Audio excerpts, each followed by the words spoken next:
Section 1.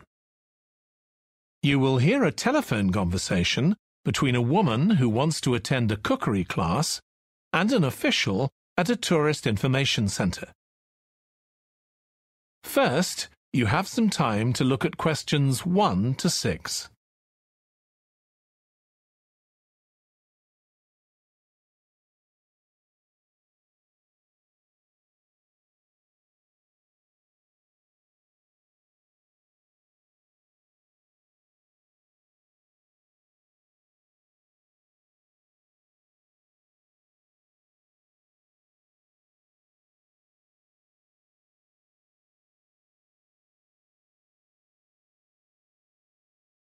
You will see that there is an example that has been done for you.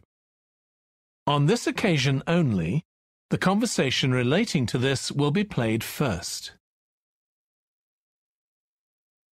Hello, Tourist Information Centre. Mike speaking. How can I help you? Oh, hi. I wanted to find out about cookery classes. I believe there are some one-day classes for tourists. Well, they're open to everyone, but tourists are always welcome. OK, let me give you some details of what's available. There are several classes. One very popular one is at the food studio. The first cooking class is at the food studio, so studio has been written in the space. Now we shall begin. You should answer the questions as you listen because you will not hear the recording a second time. Listen carefully and answer questions 1 to 6. Hello, Tourist Information Centre. Mike speaking. How can I help you? Oh, hi. I wanted to find out about cookery classes. I believe there are some one-day classes for tourists. Well, they're open to everyone, but tourists are always welcome. OK, let me give you some details of what's available. There are several classes. One very popular one is at the food studio. OK. They focus on seasonal products, and as well as teaching you how to cook them, they also show you how to choose them. Right, that sounds good. How big are the classes? I'm not sure exactly, but they'll be quite small. And could I get a private lesson there?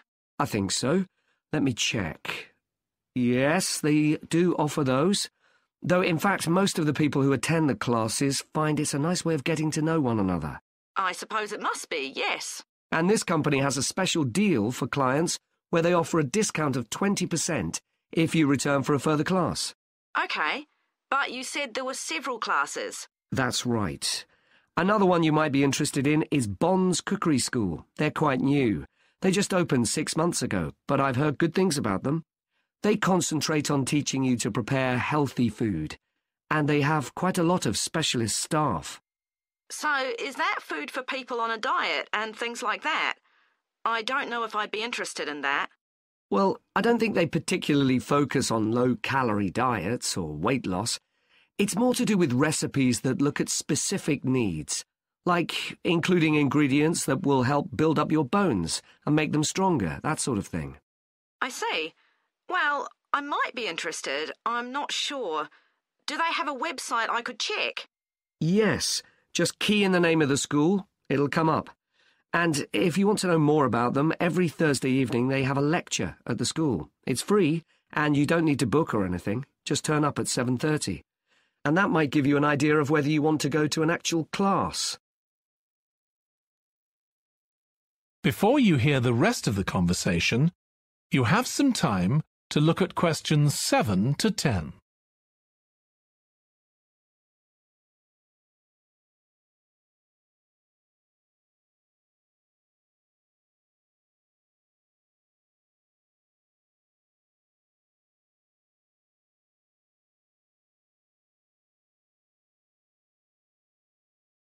Now listen and answer questions 7 to 10.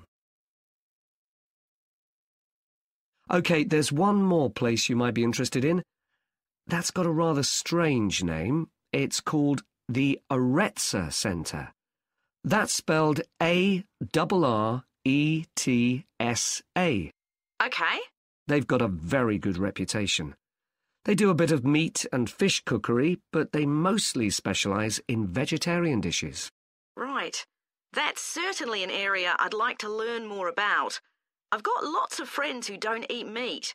In fact, I think I might have seen that school today. Is it just by the market? That's right. So they don't have any problem getting their ingredients. They're right next door. And they also offer a special 2-hour course in how to use a knife. They cover all the different skills, buying them, sharpening, chopping techniques. It gets booked up quickly, though, so you'd need to check it was available. Right. Well, thank you very much. I'll go and check that out. That is the end of section 1. You now have half a minute to check your answers.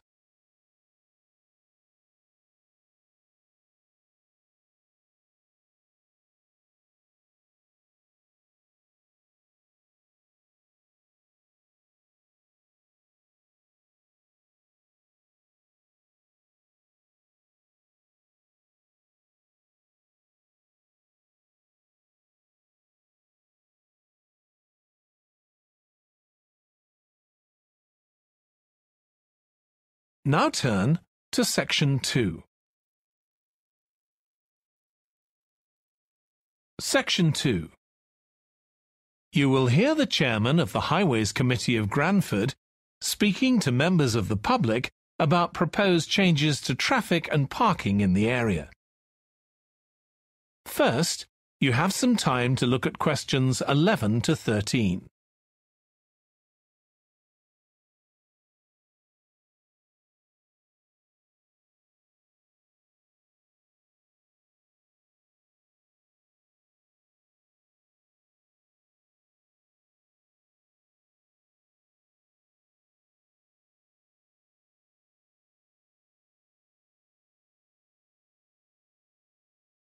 Now listen carefully and answer questions 11 to 13. Good evening, everyone. My name's Phil Sutton, and I'm chairman of the Highways Committee. We've called this meeting to inform members of the public about the new regulations for traffic and parking we're proposing for Granford. I'll start by summarising these changes before we open the meeting to questions. So, why do we need to make these changes to traffic systems in Granford? Well, we're very aware that traffic is becoming an increasing problem. It's been especially noticeable with the increase in heavy traffic while they've been building the new hospital. But it's the overall rise in the volume of traffic of all kinds that's concerning us. To date, there's not been any increase in traffic accidents, but that's not something we want to see happen, obviously. We recently carried out a survey of local residents, and their responses were interesting. People were very concerned about the lack of visibility on some roads due to cars parked along the sides of the roads. We'd expected complaints about the congestion near the school when parents are dropping off their children or picking them up. But this wasn't top of the list, and nor were noise and fumes from trucks and lorries, though they were mentioned by some people. We think these new traffic regulations would make a lot of difference, but we still have a long way to go. We've managed to keep our proposals within budget, so they can be covered by the council. But, of course, it's no good introducing new regulations if we don't have a way of making sure that everyone obeys them. And that's an area we're still working on with the help of representatives from the police force. Before you hear the rest of the talk, you have some time to look at questions 14 to 20.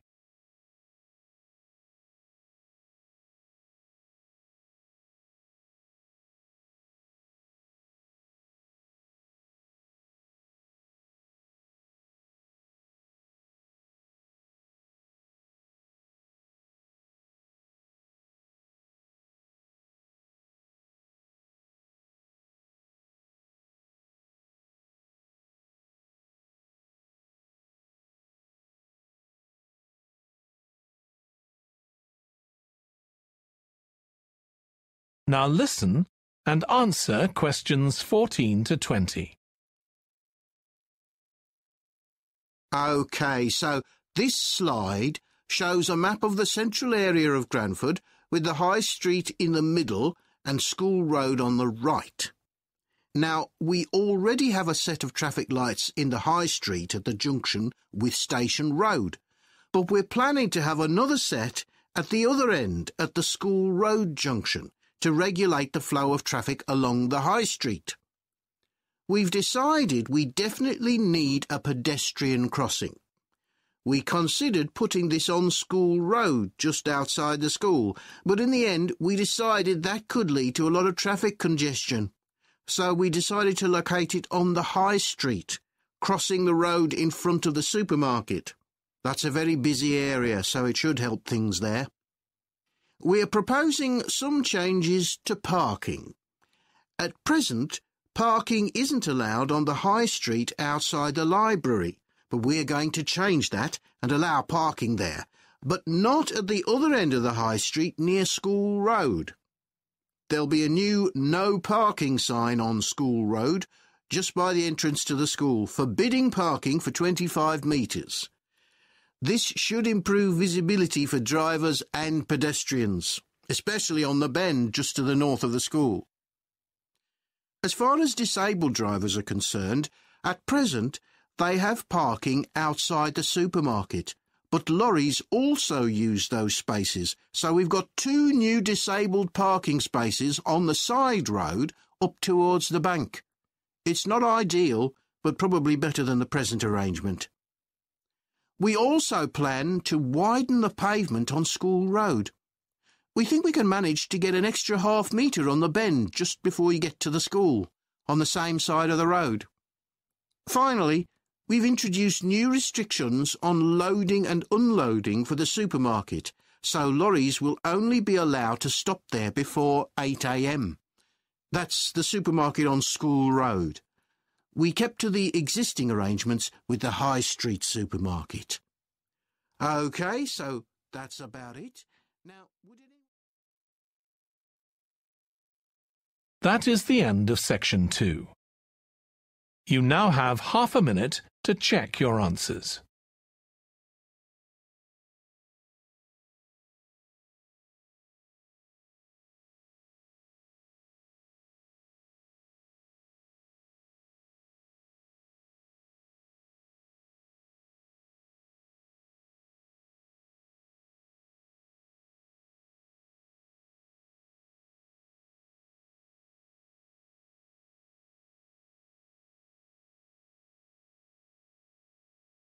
Now turn to section 3.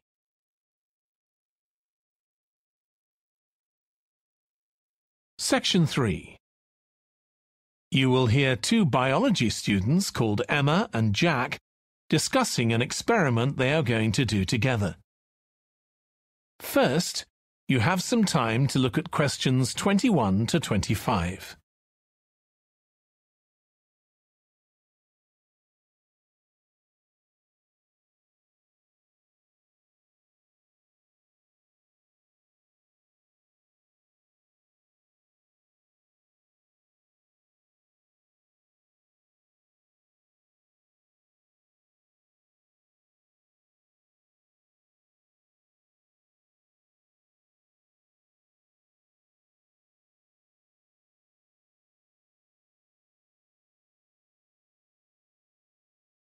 Now listen carefully and answer questions 21 to 25.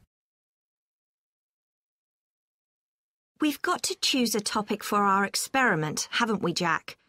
Were you thinking of something to do with seeds? That's right. I thought we could look at seed germination, how a seed begins to grow. OK. Any particular reason? I know you're hoping to work in plant science eventually. Yeah, but practically everything we do is going to feed into that. No, there's an optional module on seed structure and function in the 3rd year that I might do. So I thought it might be useful for that. If I choose that option, I don't have to do a dissertation module. Good idea. Well, I thought for this experiment we could look at the relationship between seed size and the way the seeds are planted. So we could plant different sized seeds in different ways and see which grow best. OK, we'd need to allow time for the seeds to come up. That should be fine if we start now. A lot of the other possible experiments need quite a bit longer. So that'd make it a good one to choose. And I don't suppose it'd need much equipment. We're not doing chemical analysis or anything. Though that's not really an issue. We've got plenty of equipment in the laboratory. Yeah, we need to have a word with the tutor if we're going to go ahead with it, though. I'm sure our aim's okay. It's not very ambitious, but the assignment's only 10% of our final mark, isn't it? But we need to be sure we're the only ones doing it. Yeah, it's only 5% actually, but it'd be a bit boring if everyone was doing it. Did you read that book on seed germination on our reading list? The one by Graves? I looked through it for my last experiment, though it wasn't all that relevant there. It would be for this experiment, though.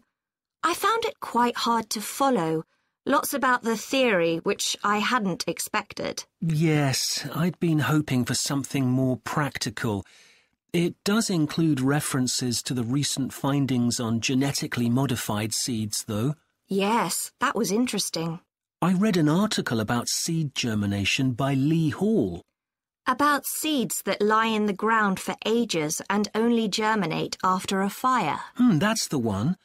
I knew a bit about it already, but not about this research. His analysis of figures comparing the times of the fires and the proportion of seeds that germinated was done in a lot of detail. Very impressive. Was that the article with the illustrations of early stages of plant development? They were very clear. I think those diagrams were in another article. Before you hear the rest of the discussion, you have some time to look at questions 26 to 30.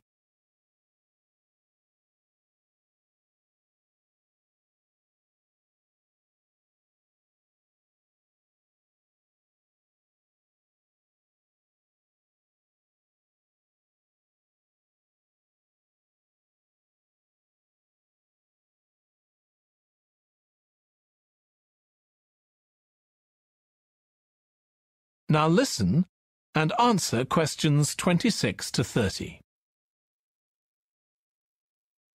Anyway, shall we have a look at the procedure for our experiment?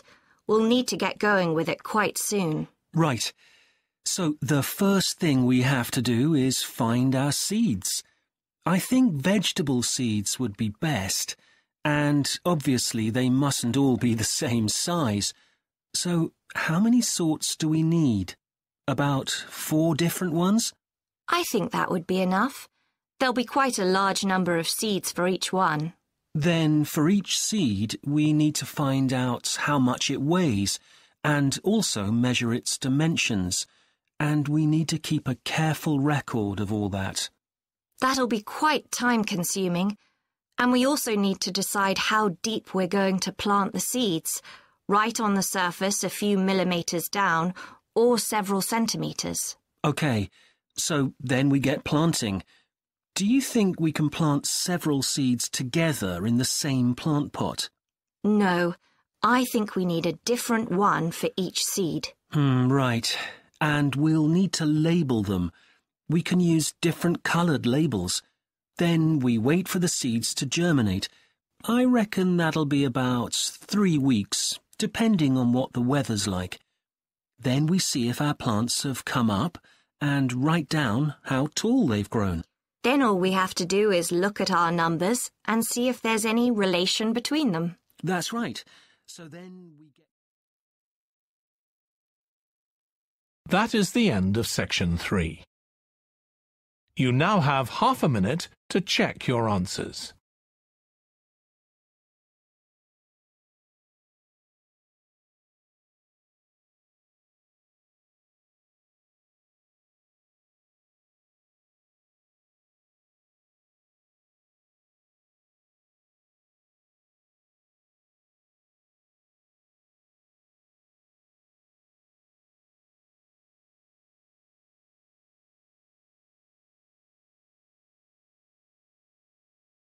Now turn to Section 4.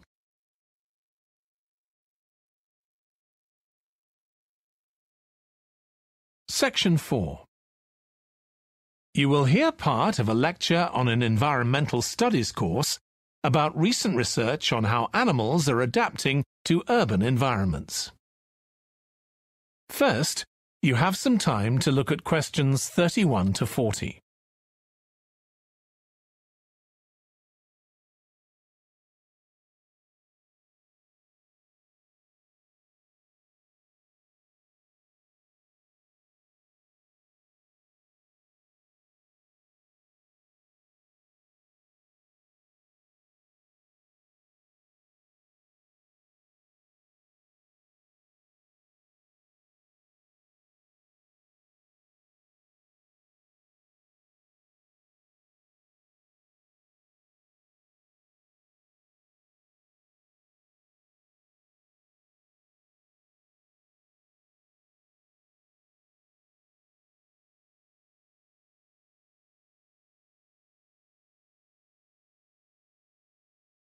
Now listen carefully and answer questions 31 to 40. Hi. Today we're going to be looking at animals in urban environments, and I'm going to be telling you about some research on how they're affected by these environments. Now, in evolutionary terms, urban environments represent huge upheavals, the sorts of massive changes that usually happen over millions of years. And we used to think that only a few species could adapt to this new environment. One species which is well known as being highly adaptable is the crow, and there have been various studies about how they manage to learn new skills. Another successful species is the pigeon, because they're able to perch on ledges on the walls of city buildings, just like they once perched on cliffs by the sea. But, in fact, we're now finding that these early immigrants were just the start of a more general movement of animals into cities, and of adaptation by these animals to city life. And one thing that researchers are finding especially interesting is the speed with which they're doing this. We're not talking about gradual evolution here. These animals are changing fast. Let me tell you about some of the studies that have been carried out in this area. So, in the University of Minnesota, a biologist called Emily Snellrud and her colleagues looked at specimens of urbanized small mammals such as mice and gophers that had been collected in Minnesota and that are now kept in museums there. And she looked at specimens that had been collected over the last 100 years, which is a very short time in evolutionary terms. And she found that during that time, these small mammals had experienced a jump in brain size when compared to rural mammals. Now, we can't be sure this means they're more intelligent, but since the sizes of other parts of the body didn't change, it does suggest that something cognitive was going on. And Snellrud thinks that this change might reflect the cognitive demands of adjusting to city life, having to look in different places to find food, for example, and coping with a whole new set of dangers. Then over in Germany, at the Max Planck Institute, there's another biologist called Katharina Miranda, who's done some experiments with blackbirds living in urban and rural areas. And she's been looking not at their anatomy, but at their behavior. So, as you might expect, she's found that the urban blackbirds tend to be quite bold. They're prepared to face up to a lot of threats that would frighten away their country counterparts. But there's one type of situation that does seem to frighten the urban blackbirds, and that's anything new, anything they haven't experienced before. And if you think about it, that's quite sensible for a bird living in the city.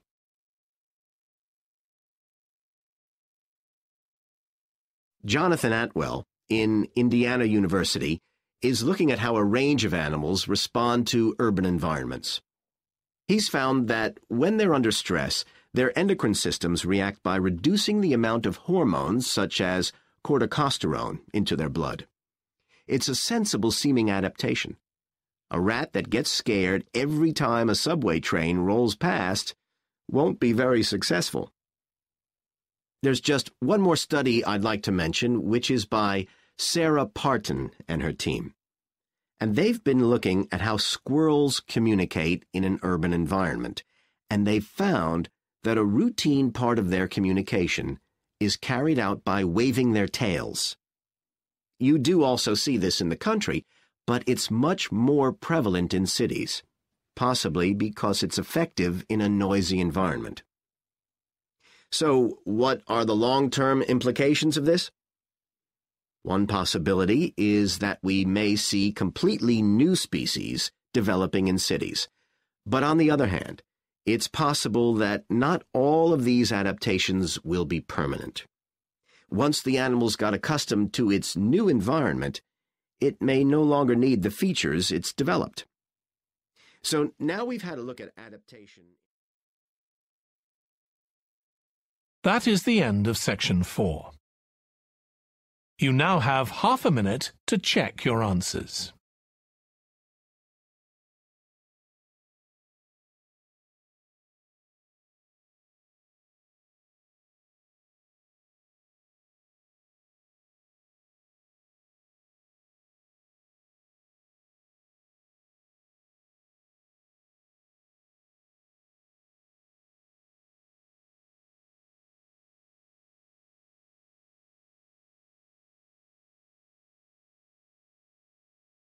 That is the end of the listening test. In the Ielts test, you would now have 10 minutes to transfer your answers to the answer sheet.